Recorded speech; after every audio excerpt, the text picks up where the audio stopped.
This is the 50th anniversary of the NCSL and birthplace of the American Revolution. What does it mean to be here this year? It sure is. And this is a year of anniversaries. Yes. In my district, we're celebrating the 250th anniversary of the shot heard around the world. I mean, what great timing for this is what I would say, to have our different legislatures coming here to convene to remind each other that we're all brothers and sisters in this work of representing people here in Massachusetts. I serve in the Massachusetts House of Representatives, and it's constitutionally designed to be the closest to the people. And that's certainly the case here. And it's so great to get to learn from our colleagues in other states about what they're going through. And it's funny, I was just sitting down with a state senator, Senator Gonzalez, who represents parts of 3 boroughs in New York City, and hear about her interest in some legislation that I'm working on, and vice versa. I just think there's so much learning that can happen in an environment like this, Tonia. You grew up in Concord, one of the towns that you represent. Talk about some of the issues that are happening in your district. What are the things that people are most concerned about in your district? Well, Tonia, as you may have heard, we just closed a major prison in Concord, and there's a lot of interest about how to use that as an engine for economic redevelopment.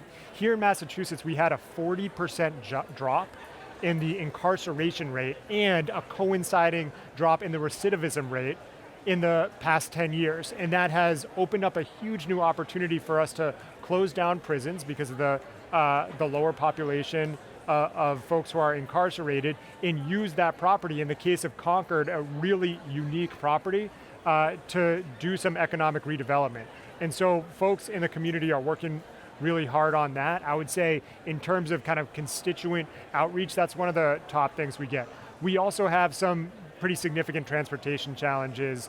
Coming out of COVID, folks are kind of reintegrating into the commuter rail, which has multiple stops in my district. We have some big traffic issues that also present some opportunities for looking at new ways for us to get around. So those are two of the issues I hear a lot about in my district. Yeah, that Route 2 corridor can be a little challenging, I should say. It sure is. You have expressed concerns about the decline in reading on a 4th grade level, some of the early education classes. What is your concern, and what are you doing or hoping to do about that? The concern is just based on the data. We have only about 40% of 3rd graders in Massachusetts reading at grade level, meeting up to the standards, and that number is declining. We are not catching up post-pandemic as many other states are, and it's very specifically attributable in many senses, according to the nationwide experts and the folks who work on those types of issues here on literacy, to outdated and scientifically debunked methods of reading. And so I want Massachusetts, like many of my colleagues, to join the over 40 other states who have basically set a new baseline to ensure that a student in school, in a public school in Massachusetts, is taught how to read in a way that is based on evidence. And we think that's a pretty reasonable ask. We have strong local control for local school districts, and that has had many strengths and advantages for Massachusetts in terms of being a leader in public education. But reading, Tonia, is a civil rights issue. We can't let that one slide. If we're not doing a good job of that, just as a fundamental baseline level as government, then I think we really have to re-explore why we're even here. And so that's definitely a priority for me. And of course, the numbers are even greater and more alarming when you think of families with socioeconomic challenges, and in terms of populations where there are huge minority populations as well. Does Concord have that issue? And because the schools are great in Concord, there's no secret about that. So in terms of the difference in those levels, what else are you thinking about doing in terms of state literacy? Tonia, it's so interesting that you mentioned kind of the socioeconomic dynamic, and one of the most revealing places to look are the wealthier communities. And when you look at the disparities between Black and Latino students, or students who are less well off, students who may be bused into Boston as part of a unique program called METCO that we have in Massachusetts, the disparities are really, really stark in ways that cannot be explained by socioeconomic status.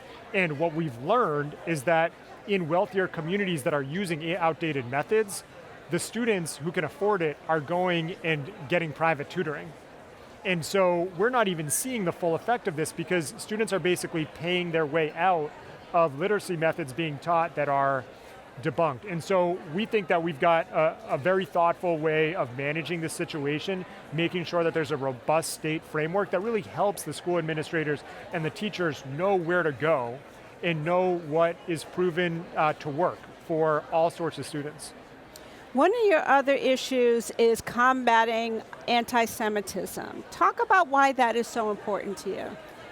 Just like literacy, sadly, Tonia, the data bear it out. You know, in Massachusetts, we have decreasing levels of crime in pretty much every area except anti-Semitic hate crime. We're seeing in the schools, on campuses, and throughout our communities, a surge, an unprecedented surge in anti-Semitism that was rising years before October 7th, 2023, and then, of course, sadly, accelerated after that. And so we put together, the legislature put together, passed into law, a state commission to make recommendations, charged with making recommendations about combating anti-Semitism. We came out with our first set of recommendations on K through 12 education.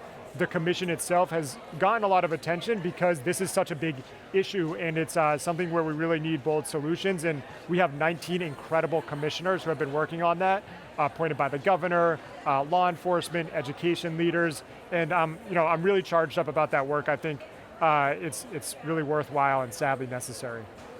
What are you most looking forward to at the conference this year? I think it's the unknown. You come to a place like this and you don't know who you're going to meet. You just try to put a smile on your face, you try to be open-minded, see what happens, and already, as I mentioned before, I had an amazing meeting with a senator, Senator Kristen Gonzalez from New York City, and I'm just looking forward to more and more reps like that, because it's what you don't know what you don't know, I think, in that job, and we need to make sure we're using our ears and just learning, just kind of practicing that humility as we go out and recognize that there's a lot of folks in this room, in this conference area that have all sorts of life experiences that can help me better represent my constituents in Acton, Carlisle, Chelmsford, and Concord. Representative Cataldo, thank you very much. Best of luck to you in the conference here, and look forward to seeing all of these amazing challenges that you are really kind of spearheading and feeling very passionate about. So I wish you the best of luck with those. Tonia, honored to be invited to have the opportunity to have this conversation. I hope you also really enjoy your time here. Thank you. Thanks.